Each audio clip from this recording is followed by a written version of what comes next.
sort of like my philosophy behind this talk really, because as a mother I found there was so many barriers. You know, somebody in the audience is having a home birth hopefully. So many barriers even with getting pregnant. The whole conception, I was led down the Clomid path, but luckily I found a lovely charity, Foresight, who helped me naturally start ovulating again. Then there was the home birth, that was an issue, the vitamin K, that was an issue, so many issues. And I think it's often during this time of pregnancy and bringing up children that we start looking at things that we didn't know how we felt before. You know, natural health, what is that? It's only when you have children you think about it. But there's often things that feel right to you, personally to you. They also seem to fit into your own sort of like sense of belief. And natural health versus medical belief, medical interventions does seem to come down on one level to how you are inside and what you feel about things. The title is Claiming Our Health, Reclaiming Our Immunity. And you might say, well, why reclaiming our immunity? Surely that is ours. But I do feel, many parents feel that it's sort of out of their hands. Even finding fresh, vital foods that haven't been genetically modified is quite hard because you don't know if that product has got a GM feed product in the meat. So we don't know everything that we're buying. Products are full of thousands of potentially toxic chemicals. Doctors are paid bonuses to give us vaccines. And mainstream healthcare is often about invasive screening and chemical products, many with serious side effects. You know, we're sold antibacterial wipes and automatic pump soaps for our home as though our home was a really dreadful place to be in. Whereas actually antibacterial agents like triclosan break down the skin barrier, and that is one of our immune defences.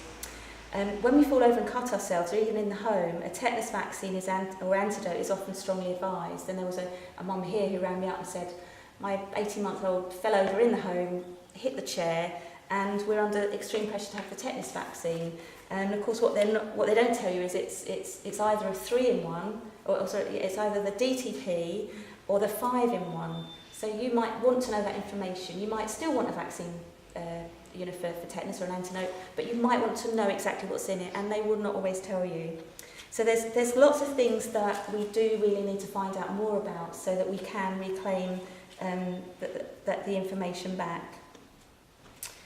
Most people like to use this term natural. It's really non-political, it's non-judgmental, it's really cosy and safe, it sells products, and it's just not challenging at all. But I think that this term's been so overused, natural health, it's been so overused that in one sense it's been sidelined to actually what it really is. And I think natural health actually is incredibly powerful, because it's if we're building up our own immune system, we are reducing our incidence of disease. So our natural health is actually building up to an immune system that can reduce our incidence of disease. And if you get unwell, you're more likely to get over it.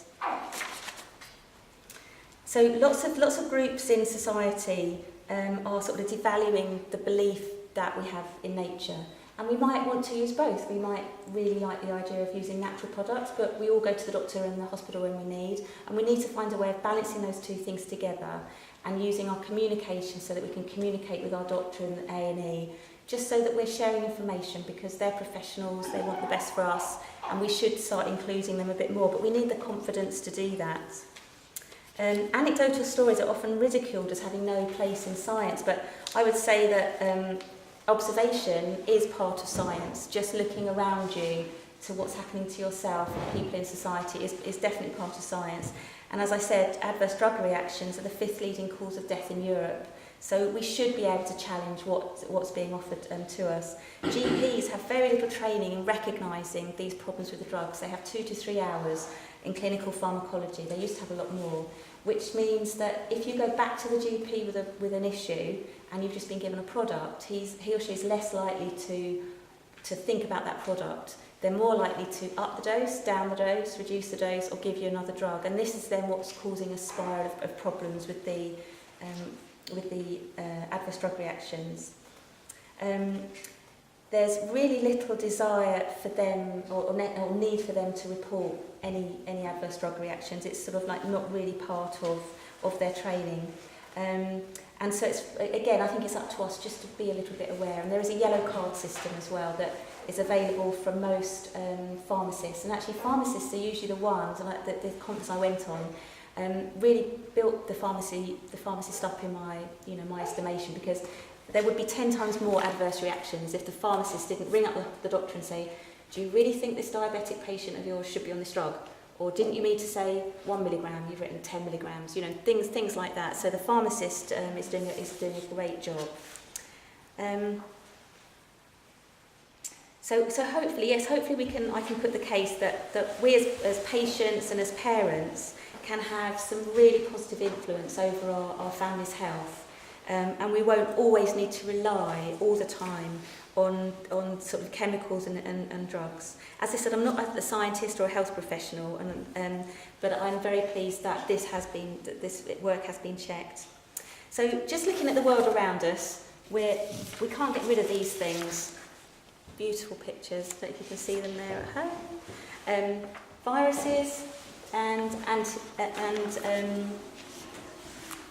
viruses and bacteria, they're all over us. We have more bacteria than we have cells in our bodies, and we certainly couldn't get rid of all of these antigens in our environment. So it's very much to do with learning how we can live with this and how we can be healthy and not be affected adversely with these things around us.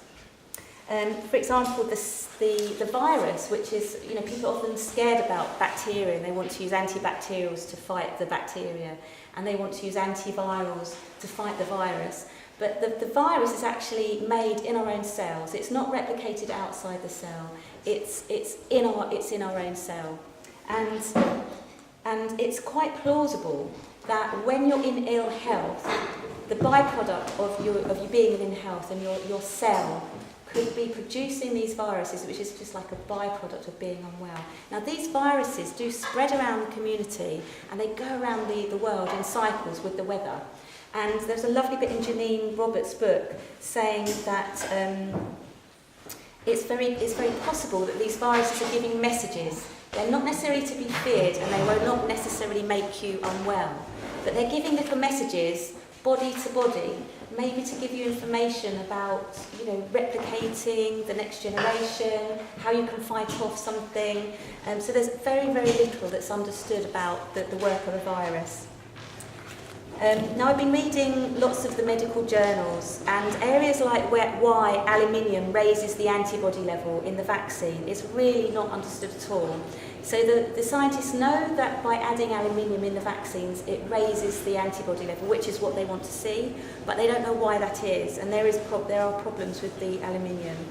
Another example is of this sort of conflict with the scientists is that when they brought out the meningitis C vaccine, many people said, scientists were saying, well, if you reduce the meningitis C bacteria up the nose, you're going to change the conditions up the nose. And they predicted that meningitis B would increase, and in fact it did. So meningitis C has gone down, meningitis B has gone up.